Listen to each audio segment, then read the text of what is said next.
आज हम न्यूमेरिकल बताने जा रहे हैं लेंस मेकर्स फॉर्मूला के आधार पर,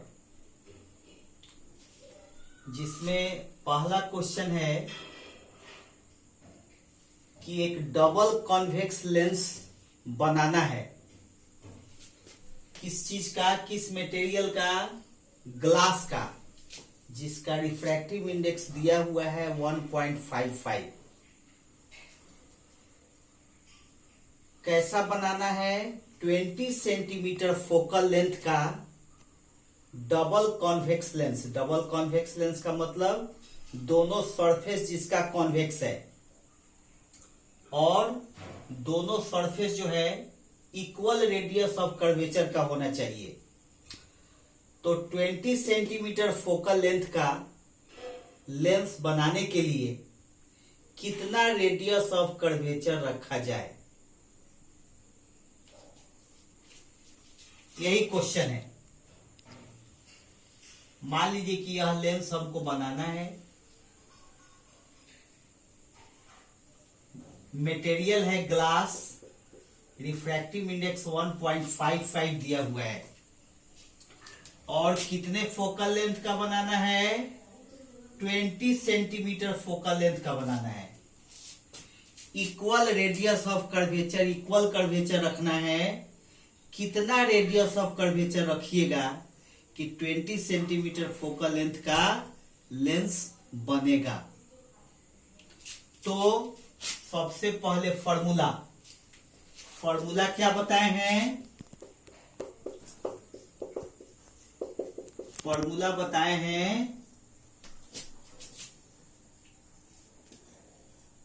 1/f = μ-1 1/r1 - 1/r2, ये फॉर्मूला बताए हैं। रेडियस ऑफ कर्वेचर इक्वल रखिएगा, जैसे r1 = r, फिर r2 = r। तो क्या होगा? 1/r 1/r, ये कैंसिल हो जाएगा। तो हमको साइन कन्वेंशन पर ध्यान रखना है। अगर इस सरफेस का radius of curvature r1 positive मानिएगा, तो सेकेंड सरफेस का रेडियस ऑफ कर्वेचर r2 क्या मानिएगा? नेगेटिव मानना होगा। क्या मानना होगा? नेगेटिव मानना होगा। और तब आप R1 को अगर प्लस R मानते हैं तो R2 को क्या मानना पड़ेगा? -R मानना पड़ेगा। और तब इसको हम लोग आगे बढ़ेंगे। देख लीजिए कैसे आगे बढ़ते हैं।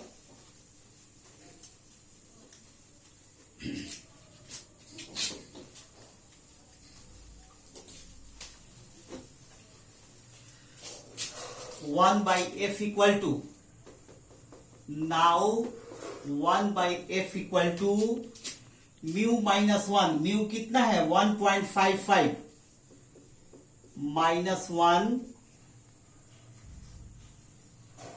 1/r1 की जगह +r, 1/r2 की जगह -r, 1/ ये f का वैल्यू भी दिया हुआ है 20 रख दिए। यह कितना हो जाएगा? 0.55।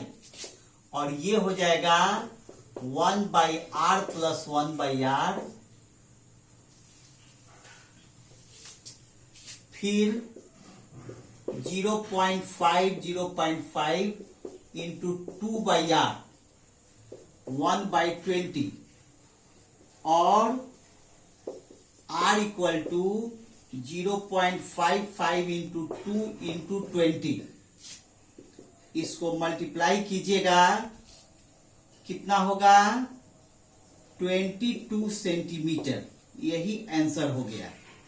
यानी 22 सेंटीमीटर रेडियस वाला रेडियस ऑफ कर्वेचर रखिएगा तो 20 सेंटीमीटर फोकल लेंथ वाली कॉन्वेक्स लेंस का निर्माण हो जाएगा। इसको पॉज करके नोट कर लीजिए। नेक्स्ट क्वेश्चन है, स्मॉल एफ फोकल लेंथ का एक कॉन्वेक्स लेंस है जिसको दो बराबर भाग में काटना है। कैसे काटना है? प्रिंसिपल एक्सिस के परपेंडिकुलर। जैसे मान लीजिए कि यह लेंस है, यह लेंस है, इसको दो भाग में ऐसे काट देना है प्रिंसिपल एक्सिस के परपेंडिकुलर। अब प्रत्येक भाग का फोकल लेंथ क्या होगा? अगर इसका फोकल लेंथ स्मॉल एफ है तो इस दोनों टुकड़े का फोकल लेंथ क्या होगा, यही बताना है। तो सबसे पहले पॉज करके क्वेश्चन को नोट कर लीजिए। बिफोर कटिंग सॉल्यूशन देखिए। बिफोर कटिंग, काटने से पहले, तो काटने से पहले क्या है? 1/f equal to mu minus 1/r minus 1/-r।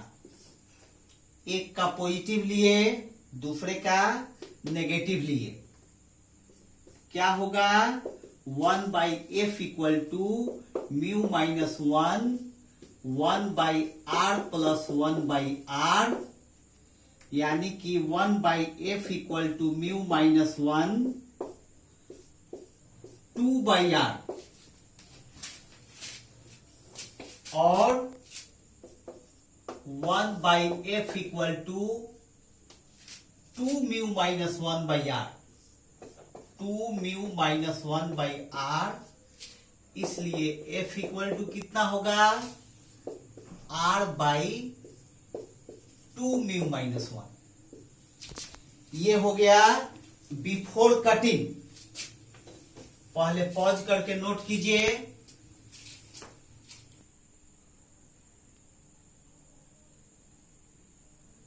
अब after cutting the lens, lens की स्थिति क्या हो गई? ये हो गई, यानी कि एक प्लेन हो गया और दूसरा कॉन्वेक्स हो गया। तो किसी को प्लेन, किसी को कॉन्वेक्स मान लेते हैं। तो आफ्टर कटिंग द लेंस क्या होगा? R1 equal to plus R, R2 equal to infinite, R2 equal to infinite. क्यों? क्योंकि प्लेन सरफेस का रेडियस ऑफ कर्वेचर क्या माना जाता है? इनफाइनाइट माना जाता है। यह मान लिया जाता है कि प्लेन सरफेस इनफाइनाइट रेडियस वाले बहुत बड़े स्फेरिकल सरफेस का एक छोटा सा टुकड़ा है। इसलिए प्लेन सरफेस का रेडियस ऑफ कर्वेचर क्या माना जाता है? इनफाइनाइट माना जाता है। तो सपोज दैट नया फोकल लेंथ f डैश है, सपोज दैट नया फोकल लेंथ f डैश है कट करने के बाद, तो अब क्या होगा? 1/r माइनस 1/इनफाइनाइट हो जाएगा। 1/इनफाइनाइट क्या होता है? 0। तो 1/r ये 0 हो गया, 1/f डैश, तो 1/f डैश बराबर म्यू माइनस 1/r हो गया। इसलिए f डैश कितना होगा? इसलिए f डैश होगा r/म्यू माइनस 1। अब इससे हमको कंपेयर करना है। दो तरीके से कंपेयर कर सकते हैं। f डैश में f से डिवाइड भी कर सकते हैं और इसको इस तरीके से भी आप लिख सकते हैं, 2r/2 म्यू माइनस 1, ऐसे भी लिख सकते हैं। ऐसे लिखिएगा 2 से 2 कैंसिल हो जाएगा, फिर r/म्यू माइनस 1 बच गया। लेकिन r/2 म्यू माइनस 1 क्या था? f था, यानी कि यह 2f के बराबर हो गया। इसका मतलब ये हुआ कि कट कर देने के बाद क्या होगा? फोकल लेंथ डबल हो जाएगा। कट कर देने के बाद क्या होगा? फोकल लेंथ डबल हो जाएगा। यही आंसर हो गया। इसको पॉज करके नोट कर लीजिए।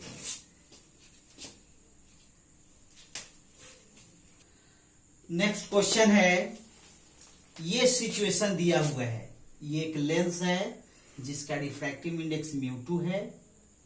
यह दो मीडियम में स्थित है। लेफ्ट साइड में बाईं ओर μ1 रिफ्रैक्टिव इंडेक्स वाली मीडियम है, दाहिनी ओर μ3 रिफ्रैक्टिव इंडेक्स वाली मीडियम है। इसके बीच में μ2 रिफ्रैक्टिव इंडेक्स वाली एक लेंस है। इस सिचुएशन में इस फॉर्मूला को प्रूव करना है, दिखाना है। तो जस्ट लेंस मेकर फॉर्मूला अगर आपको याद है तो यह आप आराम से सॉल्व कर सकते हैं। ठीक उसी तरह से सपोज दैट कि ये ऑब्जेक्ट O है जिसका फर्स्ट सरफेस से रिफ्रैक्शन के बाद I डैश इमेज बना। फिर यह I डैश सेकेंड सरफेस के लिए ऑब्जेक्ट की तरह व्यवहार किया और फाइनल इमेज I बन गया। Object distance U, first surface के लिए image distance V dash, second surface के लिए ऑब्जेक्ट डिस्टेंस V डैश और इमेज डिस्टेंस V। खुद देख लीजिए। For refraction through first surface of the lens lens के पहले सतह से अपवर्तन के लिए क्या है, फर्स्ट सरफेस में रिफ्रैक्शन हो रहा है किधर से, रेयरर टू डेंसर। ये दोनों ही रेयरर मीडियम है, अलग अलग मीडियम है। तो फर्स्ट सरफेस से क्या हो रहा है, μ1 टू μ2। क्या बताए थे formula, μ2 by v minus μ1 by u equal to μ2 minus μ1 by r। इस फॉर्मूला को हम लोग अप्लाई करेंगे। कैसे अप्लाई करेंगे देख लीजिए। μ2 बाई v की जगह v डैश हो गया, μ1 by u, μ2 minus μ1 by r1। ये हो गया इक्वेशन फर्स्ट। इसको पॉज करके पहले नोट कर लीजिए। इसको लिखने की जरूरत नहीं है, पहले इसको पॉज करके नोट कीजिए। अब सेकेंड सरफेस से refraction, and for refraction through second surface of the lens, और लेंस के दूसरी सतह से अपवर्तन के लिए, दूसरी सतह में क्या हो रहा है, μ2 टू μ3। तो क्या हो जाएगा, μ3 में इमेज बना, इसलिए क्या होगा, इसलिए क्या हो जाएगा, μ2 के जगह पर μ3 हो जाएगा, μ3 बाई v माइनस μ2 में u। टेंसर टू रेयरर के लिए जो फॉर्मूला बताए थे उसको याद कीजिए।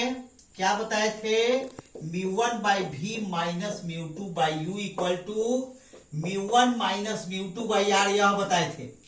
इसमें क्या हो रहा है, यहां पर μ1 था लेंस मेकर फॉर्मूला में, तो μ1 की जगह क्या होगा, μ3 हो जाएगा। μ1 की जगह क्या होगा, μ3 हो जाएगा।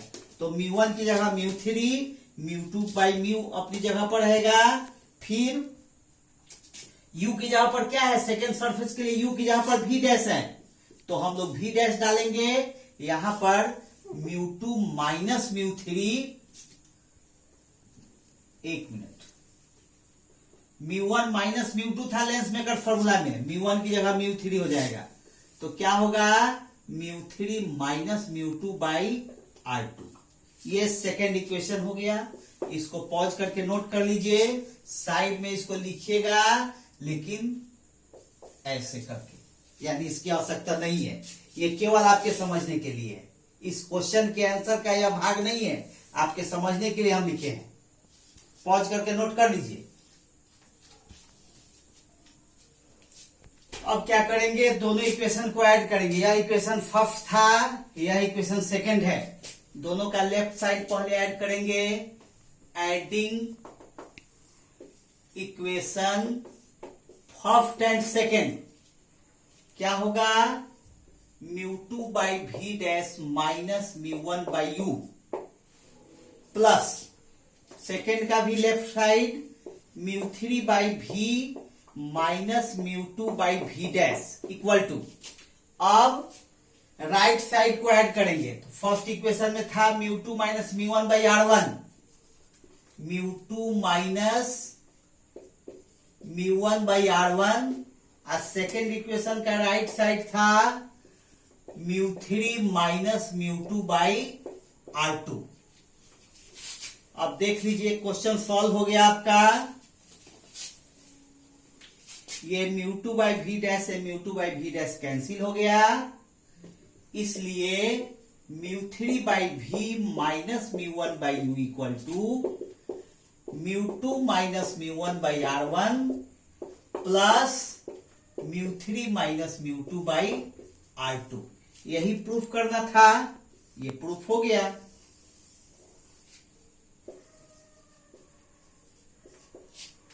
बस पॉज करके नोट कीजिए। और इसमें इतना ही नोट कर लीजिए।